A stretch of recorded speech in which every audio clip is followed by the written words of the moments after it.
if you have any questions or anything about what we did last time, we can go over it. So we are in module 5 in today's class. Yeah, they wearing y'all out at school. Okay. So I'm not the only one affected by the moon. I got it. So in our last class, we went over both the law of cause and effect and the law of attraction. And we started out talking about causation, right? How our thoughts drive everything we do, even when we're not conscious of the fact that our thoughts are driving everything we do. And I use the example of Joe Dispenza talking about how often our bodies override our thoughts, our mind. And our body will give us limitations and give us, say that, you can't do this, you can't do that. And the mind acquiesces, right? But we've seen over and over again, and we didn't talk about this, but it's coming to me as we're starting, over and over again, where people have overridden their body, right? And lifted cars off of other people. Mothers have saved their children from danger by pushing something that they should not have been able to push out of the way, or athletes. And every time I think about it, it was this female who swam, I want to say the English Channel. And it was several days that she was swimming. She got bit by jellyfish. It was very, very grueling. Her body went through a lot, but she actually made it through. And she said that there was a point in her swimming that her mind just took over, and everything that she was feeling just went away, and her mind just drove her. And so the mind does have the capacity to override the body, sometimes to our own detriment of the body later on, but because she did have to recover from that. So I'm not highly recommending, pushing your body to the absolute limit like she did, necessary. But the challenge with allowing your body to override your mind is that it makes us victims. We become pawns in the game of life versus masters in the game of life. So all the external forces feed into your body and dictate how you move. The law of cause said that for every cause or action, there's an effect. And we talked about being in a pool and having the ripples flow out when you step into the pool. It has an impact. But what is the first cause? Anybody remember? Because we can do root cause analysis for days, right? But we got to remember, what is the first cause? Anybody? The thought. That's right, your thoughts. And we see that even we go back to the beginning, right? When we talked about the all in the all, and we said, how did the all create the all, right? It wasn't through the use of tools or things had to already been in existence, like clay and mud and things like that, but it was through the power of thought. And so the first cause for all of us is our thoughts. And so we have to be very conscious of what lies underneath. And that moves us into the second law that we talked about last time in module 4. And that 4, I lost that R on the end of the word for today. The law of attraction. And what we pointed out in that module was that the law with the law of attraction, you may say to yourself, I want to attract abundance. But what's really going on in your subconscious is that your subconscious is saying, but lack is all I've ever known. Lack is all I've ever known. I've got so many experiences of lack, so many examples of lack that it's embedded in my subconscious and there's nothing I can do about it. But the other thing that we talked about was how to identify those things that are embedded in your subconscious, and by paying attention to your triggers, paying attention to the things that cause you fear, the things that cause you anger, the things that cause you to move into the trauma responses of fight, flight, freeze, and fawn, right? And we did an exercise, a quick root cause analysis. And a few of you talked about it. Thank you so much for sharing that. But I also gave you homework. Anybody remember the homework? Yes. Mhm. I was about to say somebody other than Angela. Hey, I'm that A+ student who always does what is asked, right? Remember, I ended the call saying, "We got homework." Yeah. We're supposed to monitor our thoughts, our negative thoughts. Thank you. Thank you. So how did it go? How did your negative thoughts go? Because let's go feed into the day. Well, I can't say I did it as much as I had planned to, but I did intentionally do it one day. And I was amazed at the number of negative thoughts that kept coming in, that I really was not aware that I was doing that, because I'm being very positive, thinking positive. Right. But what crept in and how often they crept in was amazing. Yes. I had those that I thought would not be, but yeah, I did have a lot of them creep in. Yeah. It's so easy. I think I had like 600 negative thoughts in one day. Oh. When I first did this, I was like, holy crap, this is what's in my subconscious. Let me figure out a way to dig this stuff out. Yeah. Anybody else? Go ahead, Angela. So when My I A+ was student. No, I'm not. I'm just teasing. So when I was focusing on the thoughts, it's true. Like Ms. Bertha said, a lot of thoughts that automatically come to mind, they come and then they go. But when you start focusing on them, they kind of become intense. Yeah.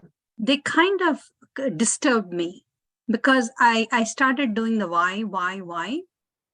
And it took so much effort to get to the why. But then where I failed or where I had struggled with, I think was, you had said that when you replace when you try to remove the negative thought, if you don't fill it with something, then the void comes over, right? And that's where I struggled with, because every time the thought came and it was negative, I recognized the thought, but I had the hardest time just trying to put up, because when I was trying to put a positive thought, the same darn mind started asking why. So I'm like, okay, do I need to do why for the positive thoughts too? Yeah. And I think that's where I struggle the most, to replace them with something that would not be negative. Yeah. It is a struggle. You really have to work and fight it, right? You really have, and I promise you, when you do overcome it and you start to not hear so much negativity going on in your head, you really are going to be, I got to plug up my laptop. Anybody else? I'll go. I'm going to give myself an F- because I'm not going to wait for the look and the judgy face in this grade. I'm going to give it to myself. So, I'm in love with IT and printers and technology. I have embraced it. I have embraced it. The war is over. Okay. They haven't figured this out yet. So it's been hell. And every time I heard an expert say, well, that's not possible, what you're experiencing. I said, oh, I've heard that my whole life. But I didn't. I just said, I can't, go figure, because the IT gods love me. So I said it all week. I tried the positive affirmation. It did not work so far. The week has been a complete failure. I tried. You tried. Well, Jeff, I think you gave me some of that IT stuff because I think Saturday I spent my whole day with IT problems. Wow. I mainly because my phone went out. I had to actually go out and get a brand new phone. So Oh, you can God. just Wow. not imagine. And Well, I I'm kind of sorry. wait. That's why I No, I that's why can't I get an blame it F on you. minus. No, it wasn't your fault because really if I had done it Monday of last week, I wouldn't have been in that situation. So I said, okay, well, I got a little more time. But Friday was it. I had to get on out and do something. But yeah, I really had to work through negativity because I tell you that technology, woo, it was a lot greater than that smart TV. I tell you. Okay. Well, I tell you, we all really have to work on that negativity, because that negative, it's like negativity literally almost oozes out of the pores of your skin when it's around you. It's like, remember Pigpen from the Peanuts characters? Pigpen always had a cloud of dust around him. And when your thoughts are so deeply negative, it's like a cloud of dust is hanging around you. And you may not see it anymore. You may not smell the smells of that cloud of dust around you, but everybody else does. And so how people interact with you is based on that, what's oozing out, right? The Bible said that Jesus said one time that it's not what goes into the mouth of man that defiles him, but what comes out, right? What comes out. And it's not just our spoken word either. Sometimes it's our expressions.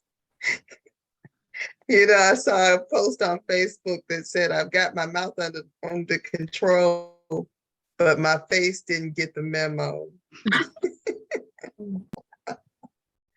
And I know for a fact I have a very expressive face. I was in a meeting a few weeks ago and with my sorority, and everybody's texting and stuff in the background. So I get a text message on my cell phone and it's fix your face.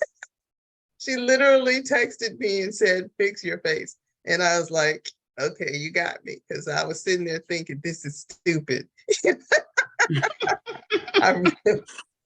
My thoughts were negative and it showed on my face. So it comes out, even with your facial expressions, what you're thinking. Any more comments on cause and effect and law of attraction before we move on to our next couple? All right. Well, we are moving on. And today we're going to talk about the law of rhythm and the law of polarity and the pendulum swing. And I know Andrea remembers the pendulum swing because she and I have talked about that pendulum swing a lot from time to time. So that was one of her favorites. But the law of rhythm and there's so much stuff out there on the law of rhythm and the law of polarity that I gotta admit to you that I feel like I'm only scratching the surface on these. But what I'm learning too is to keep it practical, right? Sometimes you get to digging too deep and it confuses everybody. It excites me because I'm a total nerd about this stuff, but sometimes it's just a little bit overwhelming. So the law of rhythm and the law of polarity are two of those that would be a little overwhelming if you go down the deep end, down the rabbit hole, as they say. So we're going to keep it high level, and we're going to start with the law of rhythm. And it says from the Kabbalion that everything flows out and in, everything has its tides. All things rise and fall, and the pendulum swing manifests in everything. The measure of the swing to the right is the measure of the swing to the left. Rhythm compensates. And so let's talk for a minute about what exactly is rhythm, right? Rhythm means regularly recurring motion, change or impulse proceeding in time-measured alternating sequences. That's how the dictionary defines it. The term alternating means succeeding or acting or happening in turn. So left, right, left, right, left, right, right? The term recurring means returning repeatedly, occurring at a stated intervals or according to the same regular rules. You see people marching, you see that rhythm, left, right, left, right, left, right. And they actually do cadence to that rhythm of that marching, right? And so it creates a rhythm. Now, the Kabbalion says that rhythm manifests in regular occurrence, succession in turn, and repeated occurrences at stated intervals. But the simplest and most typical example and illustration of rhythm is found in the swinging of a pendulum, right? If you actually see a pendulum, it swings back and forth. Or even the revolution of the earth on its axis and around the sun. This revolution of the earth happens in a regular measured time, the beating time. Now, rhythm refers to beating time as we see on the slide, and that beating time is in reference to the sound of a metronome. Everybody familiar with a metronome? Yeah. Yeah. And you know, depending on how you said it, the metronome has that click, click, click, click, click, click, right? And it keeps time for you. It's the beating time of the metronome. So rhythm means beating time in regular motion. Now, in all rhythm, there is recurring motion. There is change and activity. There's action or motion in opposite directions. And so what we're saying about this is that life has a rhythm to it. Life has recurring motion to it. It has activity. And there are swings in one direction, and then there are swings in another. That, just like the tides, all things rise and all things fall. They say this about great civilizations even. We've seen it, that we've had great civilizations to come to the rise, and then here we are years later, and they're no longer in existence. So we watch the rise and fall of great kingdoms. We watch the rise and falls of individuals, stars, movie stars, presidents, public speakers. We watch them rise to the top, and then we watch them slowly dissipate. That's part of the rhythm. And we're going to talk about later on how to mitigate the pendulum swing in the opposite direction, because you actually can't, right? We're also going to talk about involution and evolution. And I'm just going to touch on this for a moment. We'll get into it deeper later on. But the Kabbalion says that in rhythm, everything has involution or an inflow or influx, and evolution or an outpour. So for everything that comes into you, there is always going to be an outpour, right? Or should always be an outpour. It goes on to say that the principle of rhythm is closely connected to the principle of polarity. It's almost, as I was preparing for this class, it was almost impossible for me to separate the two because they are so closely related. Because rhythm manifests between the two poles that are established by the principle of polarity. And we'll talk about those poles when we get to that. Again, they're so closely related, but I had to separate them so that we wouldn't spend all day going the opposite direction, discussing the combination of the two. Now, as we refer to rhythm, and as I was studying about rhythm, I heard the word bell curve, and I found one of the original examples and explanations of what the bell curve was. The bell curve is very much a reflection of the law of rhythm and is a reflection of many different things in life as well as life itself, right? This graph shows an introduction, growth, maturity, and decline. And we see that in everything. We see trees be planted, they grow, they mature, but then they start to decline. We see romantic relationships. They start off strong, but with the passage of time, some of the fire gets gone, right? And begins to fade or even decline. Our bodies are the same way. When we're young, we're introduced to the world, we're on the growing path. And we stop all that growing, at least tall. Some of us continue to grow wide, but we stop the taller growth, the height growth, and we begin to mature.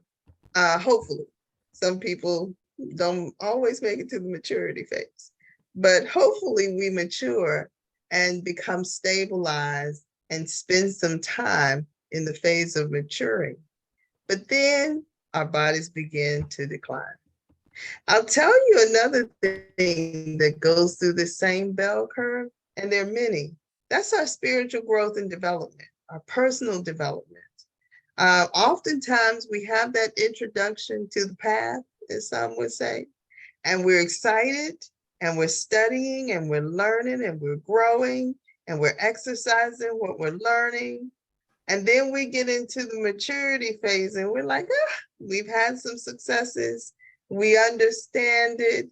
We're good with it. We scale back on some of our studies and disengage for some of the conversations. And then we start to see the decline again, right?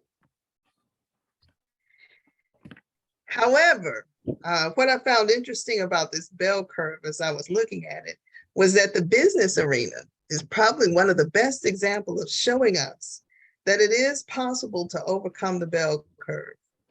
And the way that they overcome the bell curve in businesses, because this model was first created for growth in business. It also has been applied to employee participation in their performance. That's the word I'm looking for, employee performance. And so the business arena showed us that as you begin to mature, once that product or service hits that decline line, if you introduce something new before it's fully declined, you can start this cycle again at a higher level. Prime example, cell phones, right? The minute we all get comfortable with our cell phone, they introduce a new one. And I honestly think that they make them decline a little faster too, so that they can make us buy. I think the average lifespan for a cell phone and laptops even is about 2 years. Every 2 to 3 years, you really need to change laptops. Not that the laptop has gone bad, but that they've done things to make it not work as effectively as they used to. They've added, you know how they give you all these updates. There's only so many updates that these particular versions of laptops can handle before you need to upgrade the whole entire system.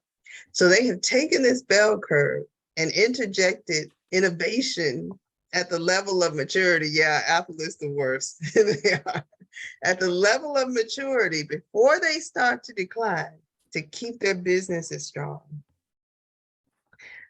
The process of involution and evolution are being interjected at various points along this bell curve.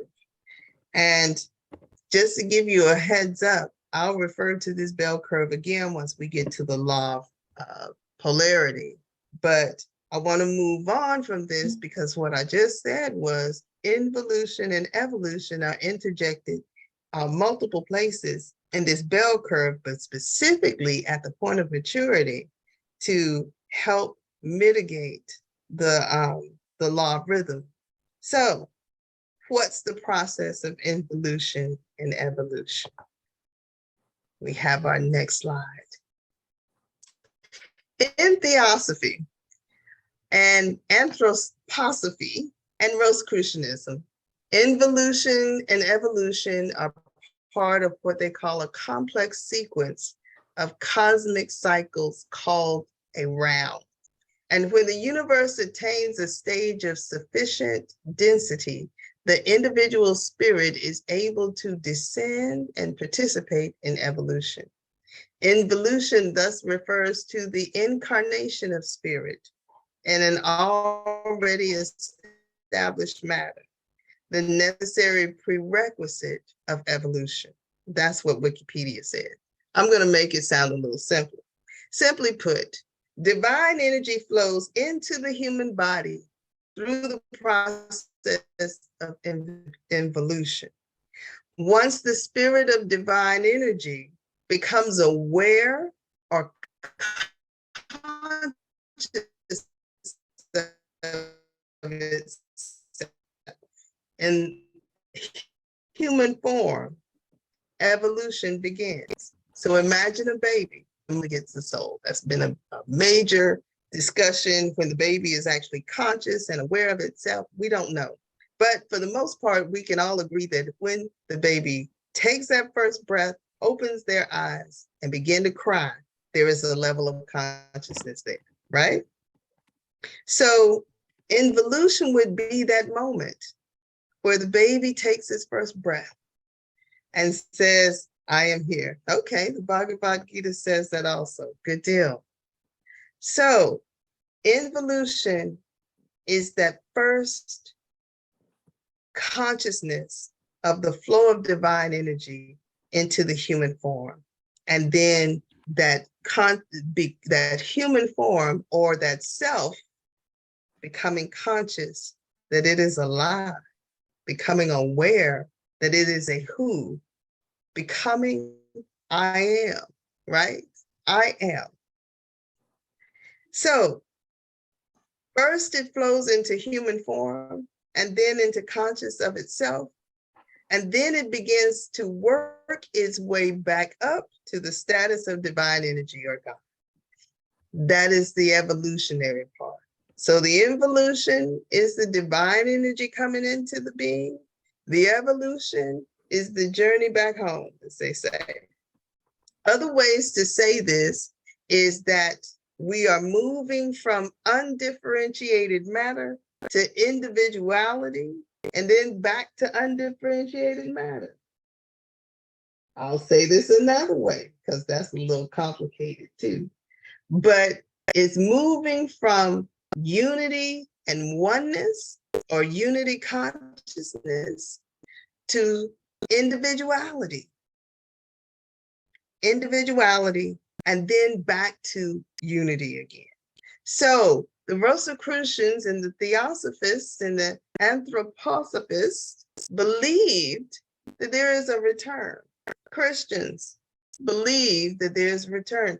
I don't know of any religious system just yet that doesn't believe in a return to spirit.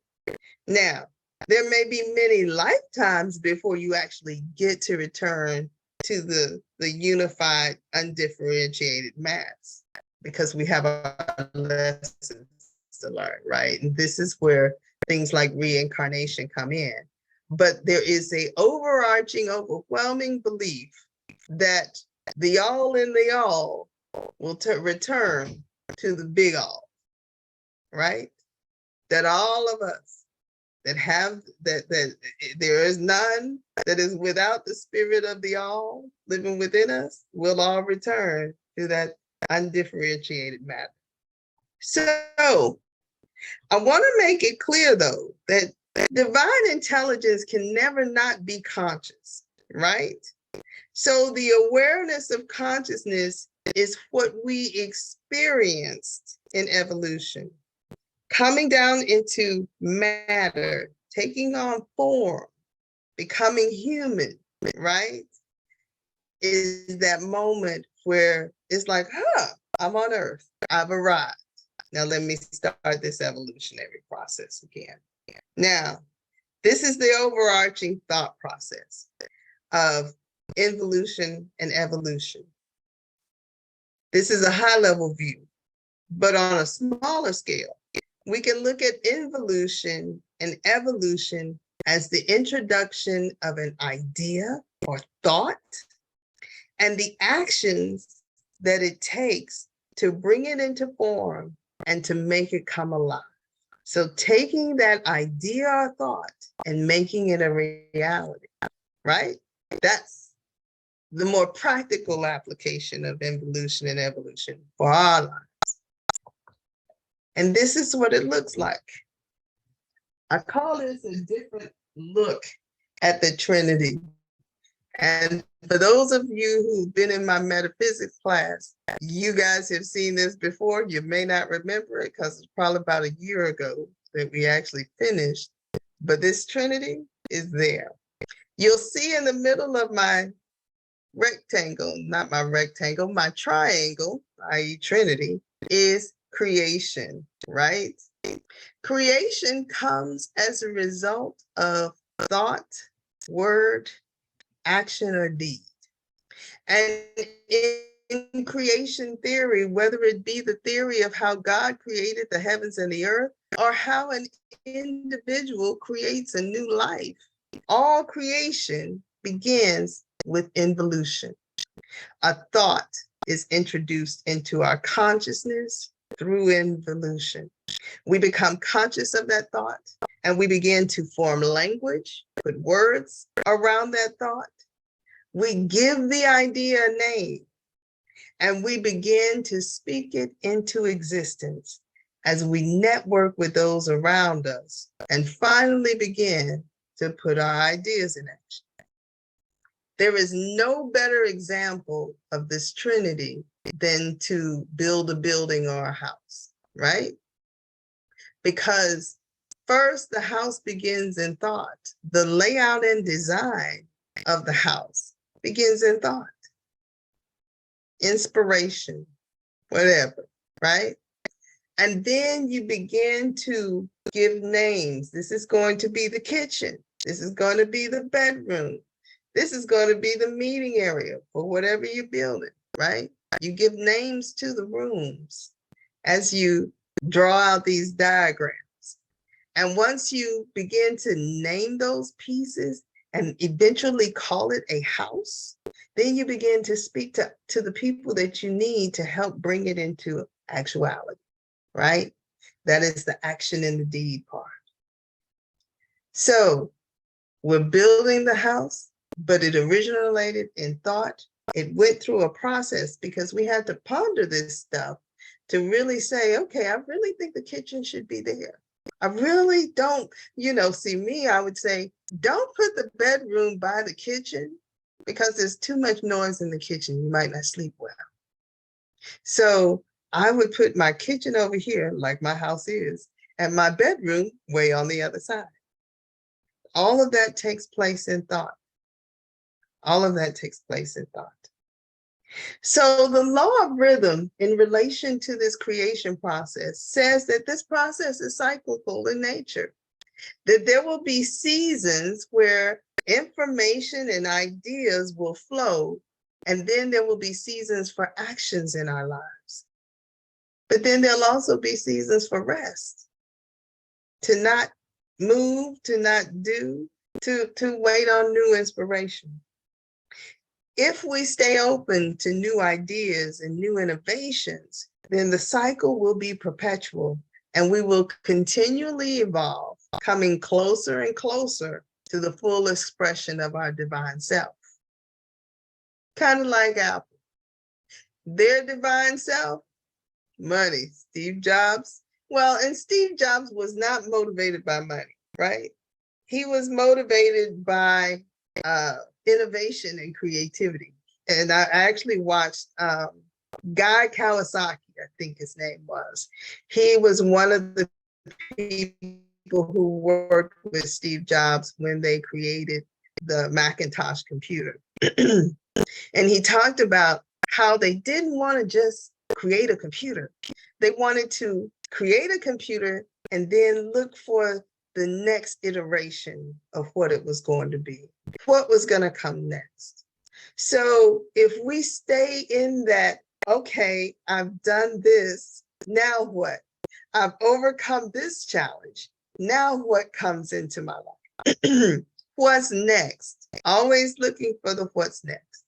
Now, I will say, not in a hustle mentality, right? But a spirit of anticipation. This has been good, but I know there's greater, right? And whatever that greater looks like, that greater could look like getting married and having a family. That greater could look like retiring and having the ability to travel the world. Whatever that greater looks like for you, constantly be in anticipation for it. Because what will happen is, if your thoughts are focused and looking at it constantly, you will create it through this creation process. You will create it. I have a coworker who I've coached him for years now. I probably should have. I tried to kick him out. I tried to kick him out of coaching a couple years ago, and he wouldn't leave. He came up with something else to work on. So now we're just friends. I was his coach. Now we're just friends. We do still have a coaching appointment. One of the things I loved about him was that 5 years ago, he was planning for his retirement. And I'm not talking about, he's always invested in his retirement funds and things like that to make sure that when the time came, he could. But over the past 5 years, he has meticulously watched everything, thought about how to create this retirement to look like what he wanted it to look like. One of the things he wanted was for him and his wife to be able to travel and to not be worried about finances. So he's been trying to pay down his house. He's trying to get his house paid off. He's been trying to get his cars paid off, and adding more money to his 401k and really paying attention to what that 401k investment is doing in the market and how the markets are taking. So he is, through his own thoughts, through his own words and his own actions, he is creating what he desires and drawing it, literally drawing it to him step by step, step by step. So the involution was the idea. The evolution was how he's walking it out. Y'all with me? I can't see you, so I need a verbal song. Anybody? Preach. Yes. Okay. All right, all right. So that's the law of, and I got so many laws, the law of rhythm, so many laws in my head. And now we're going to move on to the law of polarity. The law of polarity says that everything is dual.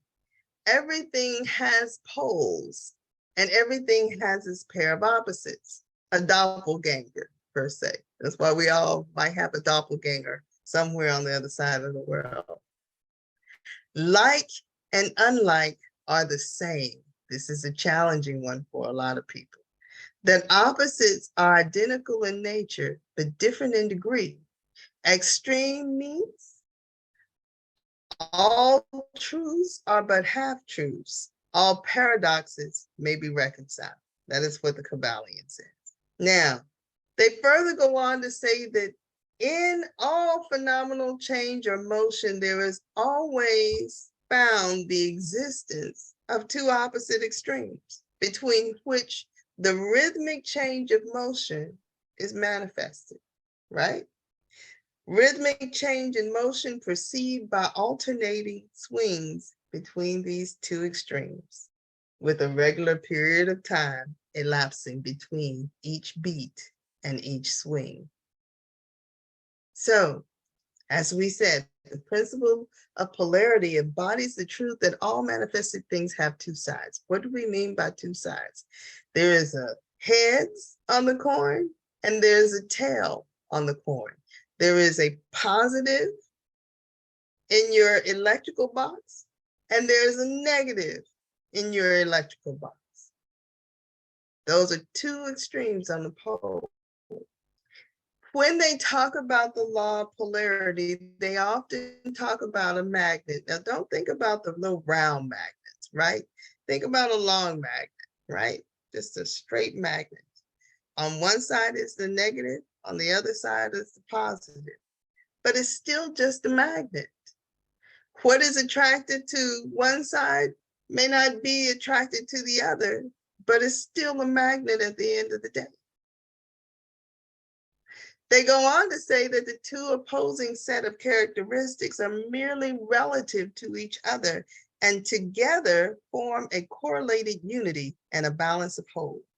And that the diametric difference that exists between seemingly opposite things is only a question of degree. All right, I've said a lot of things that may or may not make sense, so let me make it make sense. The law of polarity reminds us that there's oneness in all things. It suggests that for everything in existence, there's an opposite. For every up, there is a down. It emphasizes that although they may seem different, up and down are still one and the same. Because if you're on, say, the South Pole, down might seem like up, and up might seem like north. Up might seem like down. Same thing with east and west. Where does east begin? Where does west end? Right? They eventually run into each other. And so they are one and the same. We've given them two separate names to show some polarity. This is east, this is west, and I'm just making it up. I don't know where east is right this minute. But we've created a polarity, but they are one and the same, because eventually you're gonna, as far as you can go west, you're gonna end up east. And as far as you're going east, you're gonna end up west. They're the same. In declaring that all these things are the same, then we begin to eliminate judgment about good and bad, things like that, right and wrong. It gets a little murky with the law of polarity, because the law of polarity says that it is all one.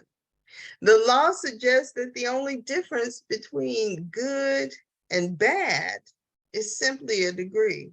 And you'll see I have this ruler or scale, as Angela call it. It's a scale. This is actually a scale on the page. And we've got the number 10 on both ends, but we've got a negative 10 and we've got a positive 10 on the same end. But it is the same line. It is one line. There is no break in the line. All of that is an illusion.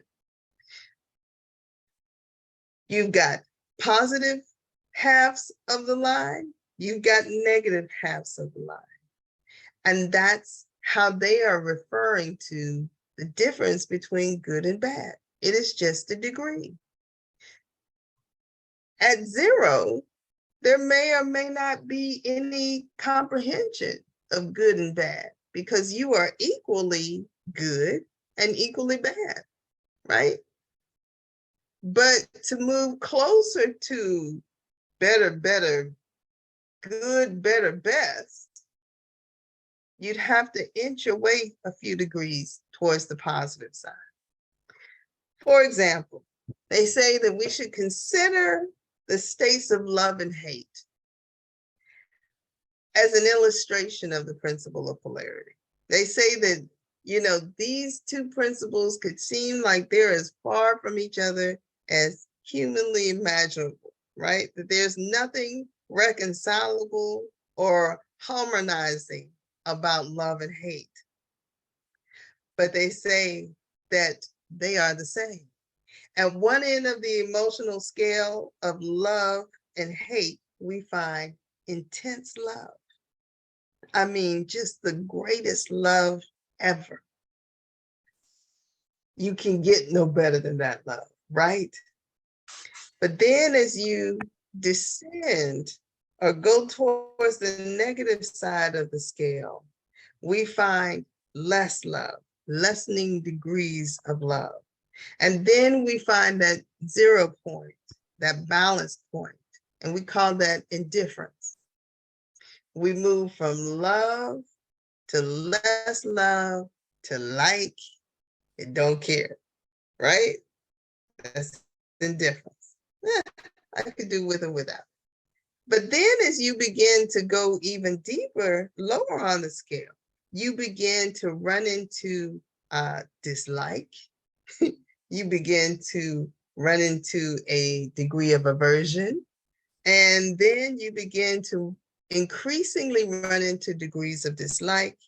And eventually you finally hate it. It's kind of like me and bananas.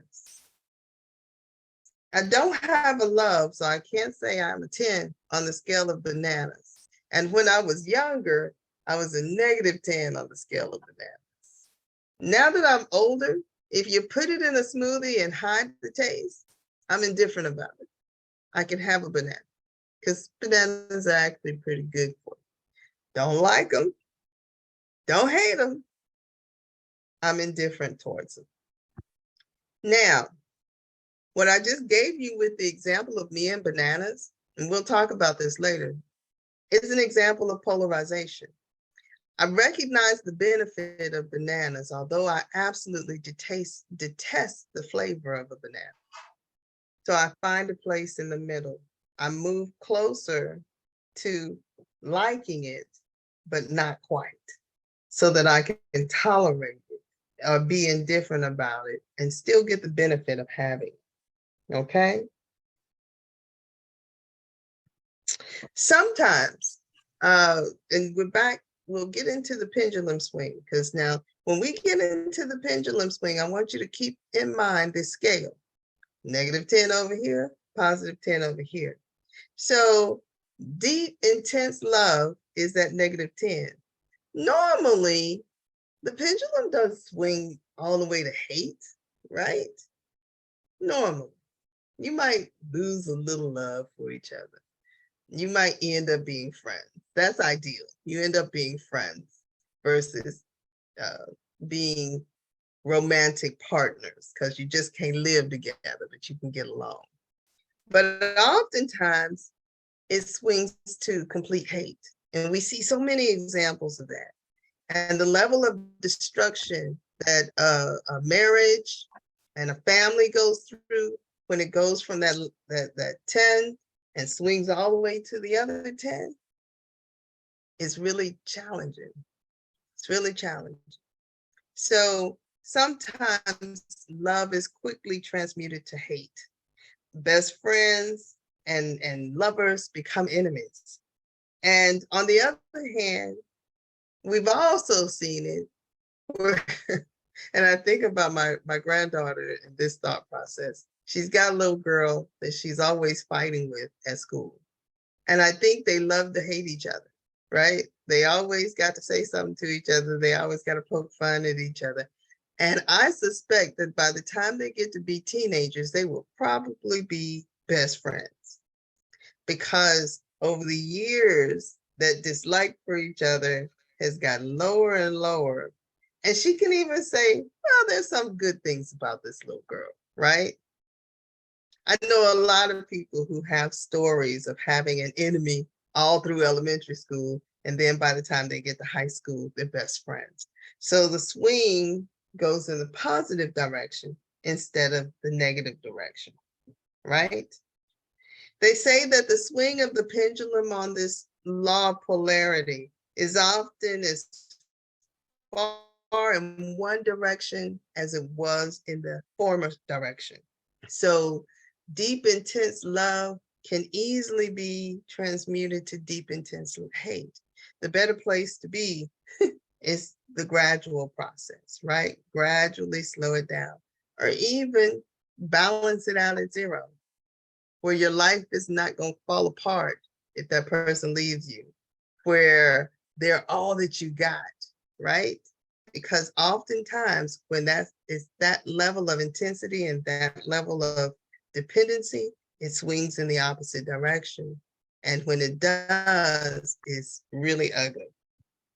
But this is the thing. We can transmute. Oh, yes, detached detachment. I love that. That's what the Buddhists teach. detachment. So we can use our will to move up and down the vibratory scale of polarity. And in this way, we can stop being enslaved by our own mental states. We need to remember that we are walkers, creating our route by our own walking.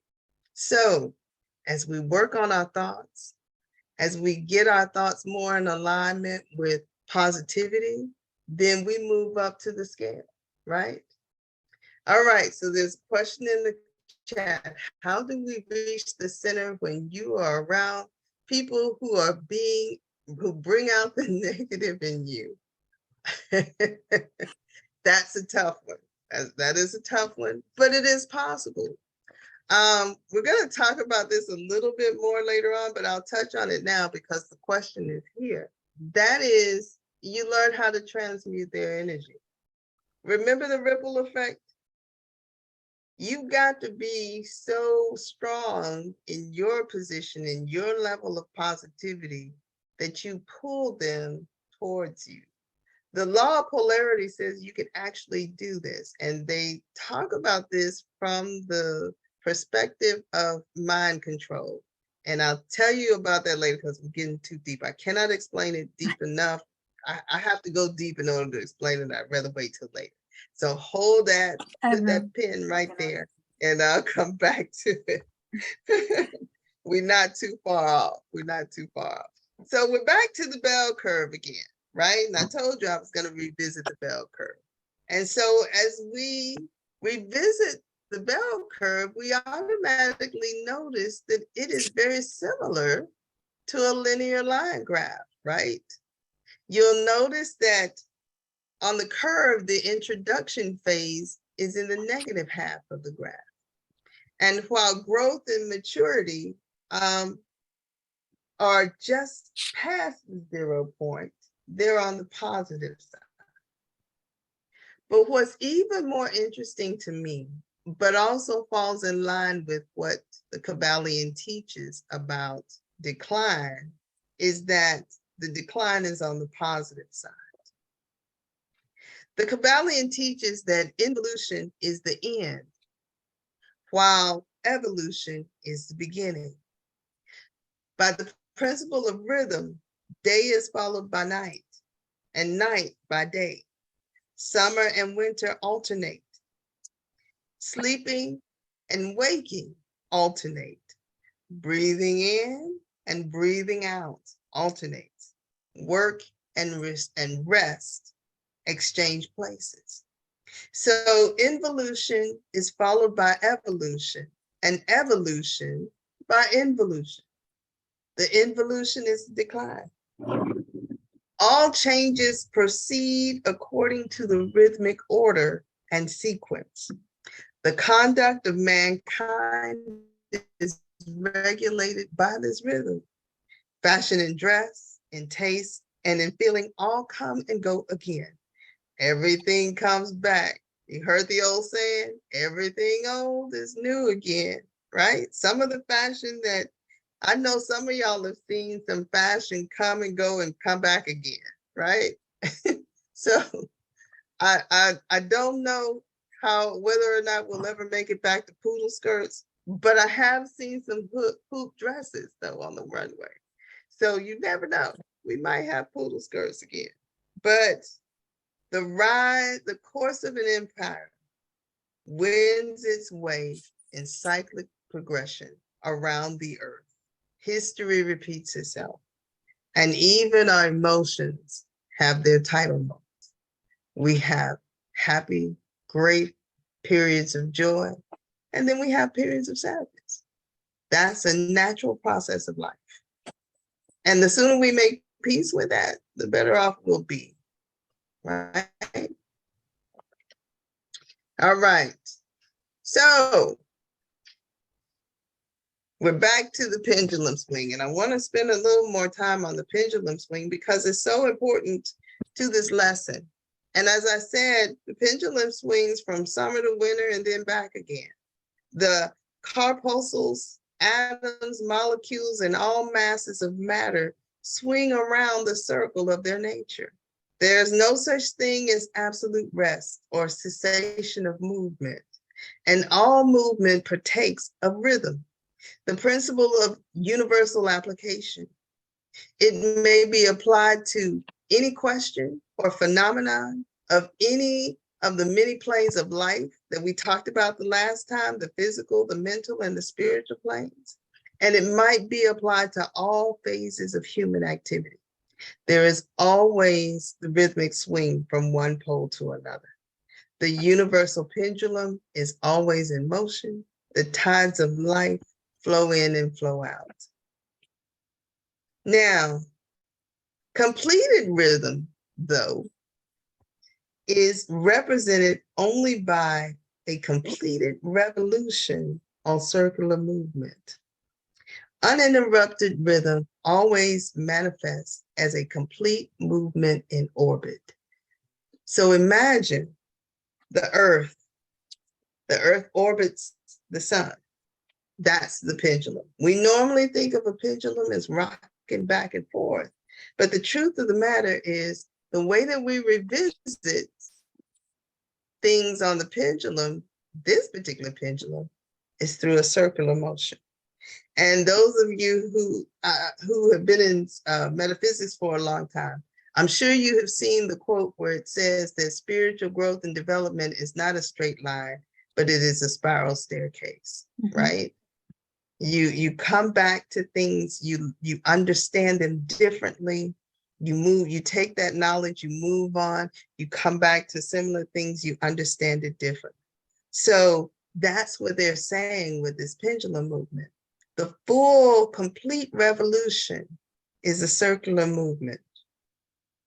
And so it is much as the center between the two extremes is itself moving in response to the higher order of rhythm, we see at last that all completed rhythm manifests as a spiral, a circular movement, which at the same time is moving forward.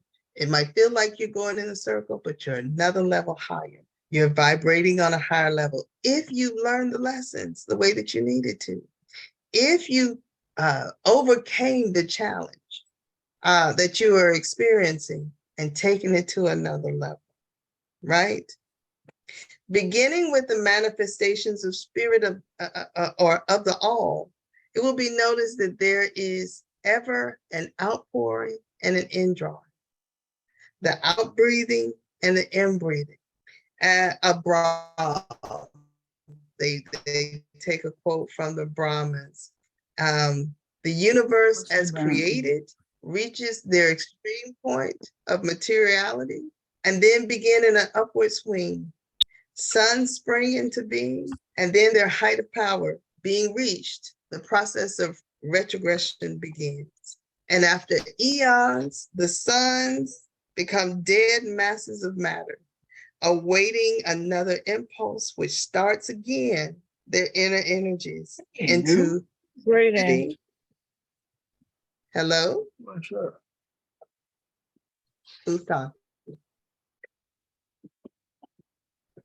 Trying to listen All to right. this class, which I can't.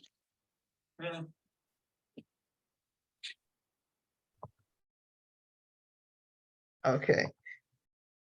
And so it says, thus it is with all worlds. They are born, they grow and die, only to be reborn.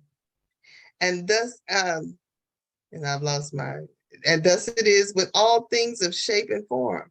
The swing from action to reaction, from birth to death, from activity to inactivity, and then back get up again. the house, you got some feet, them shit, tennis shoe got a feet smell. So I was gonna talk, get in your car, so I'm gonna put on some baby slippers. Mhm. And I'm gonna let her shake a little something, put some baby, she can't have their feet stink, but I told her she have to start putting something inside it. Can't wear tennis shoe ballet. Okay. I there we think go. iPhone 3 is maybe on the Yeah. wrong link. Yeah, I'm muted. Yeah. So great movements in the always in the same direction. That circular motion, beginnings and endings, and beginnings again. So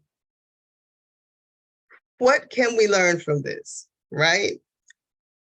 The principle of polarity says that everything is the same, right? We just said that even in this cyclical movement, we're seeing the same things over and over again.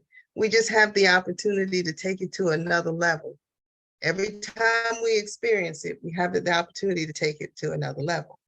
And so I want us to make it practical and talk about polarizing our intentions. And this speaks to Anjana's question about negative people and being around negative people. You guys look at that. I'm going to give you something else while you're looking at that. It says, in addition to changing one's own mental states by the operation of the art of polarization, the principle of polarity may be extended so as to embrace the phenomena of influence of one mind over that of another, of which so much has been written and taught. When it is understood that mental induction, this is what they're calling it, mental induction is possible. That is, that mental states may be produced by induction from those of other persons, then we can see how readily a certain state of mental vibration or polarization of a certain mental state may be communicated from one person to another. Okay, what I just said was this. You can influence someone else's thought by your own energy, by your own thoughts. If your thoughts are strong enough, even in the face of the negativity, you can influence them, you can overcome them. And it's a mental process. Keep in mind, we're all connected, we're all one. And what they're saying is that you have the power to influence another person's thinking. And we see that always, but I'm gonna get to that in a minute. They say that this process is along the lines that many excellent, that have achieved many excellent results of mental treatment. We call these spiritual mind treatments. The practitioners may not understand the nature of the principle. However, they have the ability to impact it. A person is blue, depressed, and full of fear. A practitioner of spiritual healing, Reiki, things like that, or mental scientist, as they call it, brings his own mind up to the desired level of vibration, and by means of his own will, produces the desired polarization in his own case. Then by induction, communicate the patient, allowing for the result to be that the patient's emotional states are converted from a negative polarization to a positive polarization. Does take a lot of effort. Yeah, it does.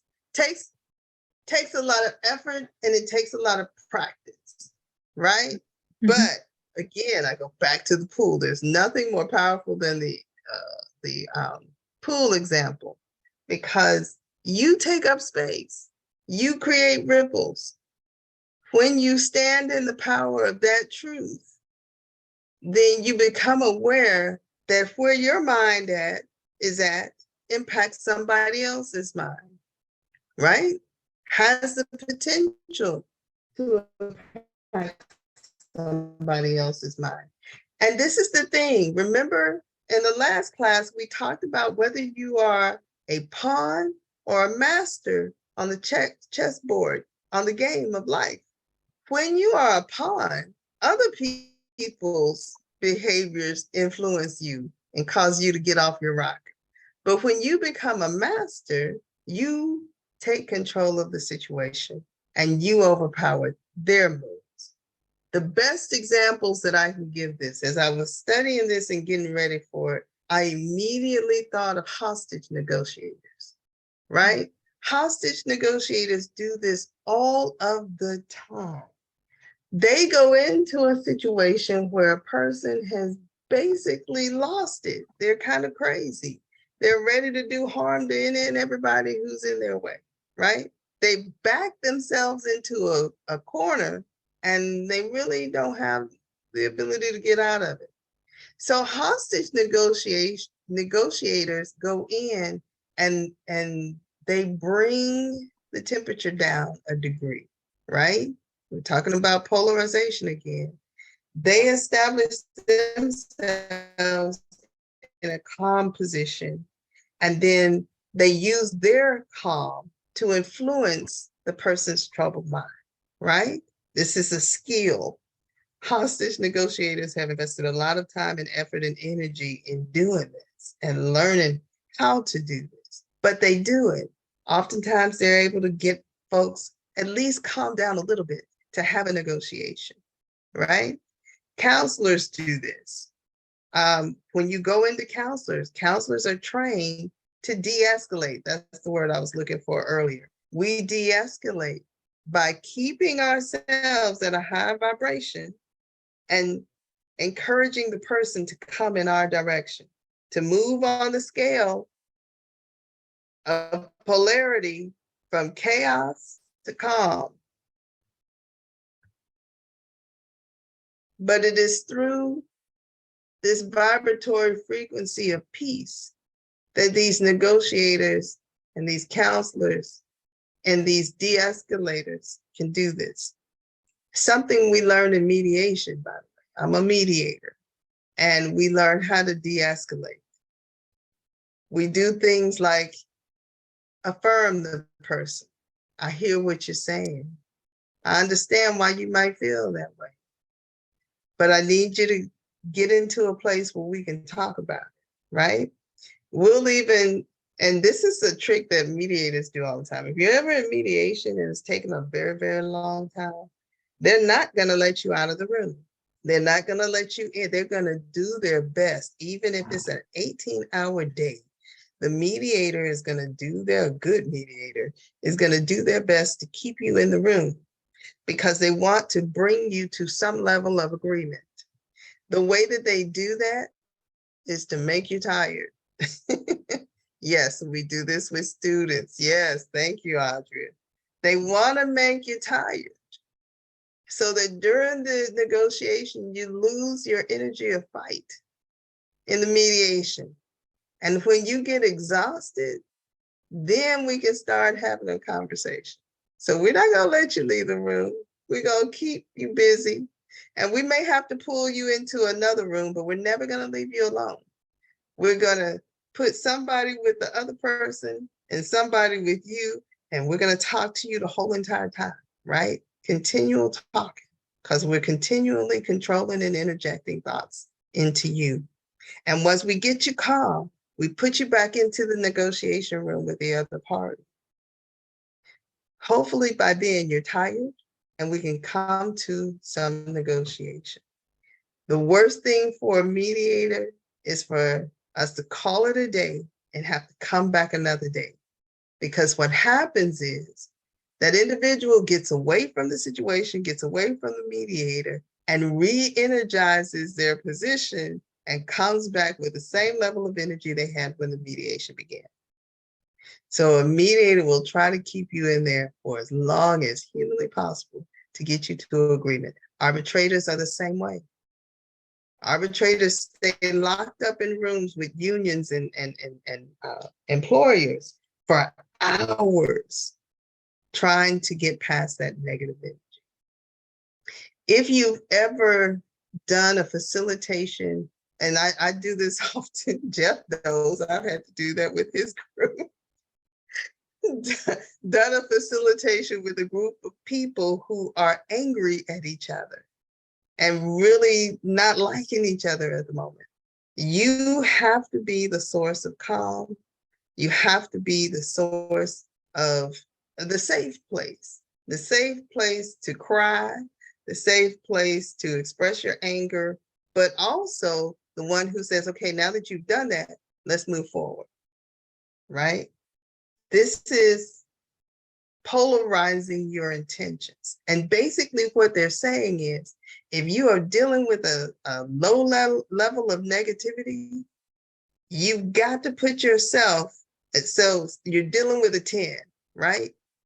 you've got to be equally a 10 on the positive side, or as close to the 10 as you can humanly be. Now, you may not bring that person all the way up to a 10 with you, but you can surely bring them from 10 to maybe about 7 or 8. And at 7 or 8, you might be able to, -7 or 8, by the way, -7 or 8, you might be able to bring some logic into the conversation. You might be able to get a win in that moment. And then through that conversation, bring them up another degree. But you have to be polarized. That's what they're talking about, polarizing your intentions.